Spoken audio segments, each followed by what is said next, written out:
आमे गर्वित कि आमे जड़े जड़े स्वयंसेवक हिसाब से कारण आम राष्ट्र सेवार आम समस्ते निजक सामिल करूँ। आरएसएस विचारधारा आम जो मैंने गुरुजन अच्छा समस्ते आमको प्रेरणा दौरान आठ छोट छोट आरंभ करके वयस्क लोक समस्ते आज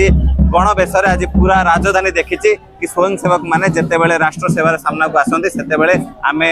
बहुत किसी परिवर्तन आनी पारती कारण राष्ट्र से आगे बढ़े जिते राष्ट्र सेवार राष्ट्र प्रेम समस्त युवपीढ़ी मैंने सामना को आसवे। आरएसएस केवल हिंदुत्व नु आरएसएस राष्ट्र पे आरएसएस हूँ भारत माता आम समस्ते भारत मातार जड़े जड़े सुयोग्य संतान हिसाब से आम कर्तव्य कि भारत माता ए भारत भूमि पे आम समस्ते आगू आसवा। आरएसएस आउ स्वयंसेवक हिसाब से आम समस्ते गर्वित कि आम जड़े जड़े राष्ट्रर पुत्र आ राष्ट्रर पुत्र हिसाब से राष्ट्र प्रति माँ प्रति आम समस्त कर्तव्य अच्छे जो कर्तव्य आम समस्त स्वयंसेवक मैंने मिसिक करूँ। बोलो भारत माता की भारत माता की जय श्री राम। निश्चित भाव में बहुत बड़ मो सौभाग्यर कथा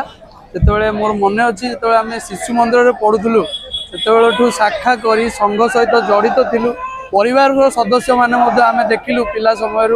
परिवार सदस्य माने जड़ित अच्छा पर आम जो विश्वविद्यालय विद्यालय पढ़िलु से विद्यार्थी परिषद सहित जोड़ी संघर विभिन्न कार्यक्रम आम जोड़ी आज संघर 100 वर्ष पूरी 100 वर्ष भुवनेश्वर माने आज जो हो पथ संचालन से मुझे निजक बहुत धन्य मन कर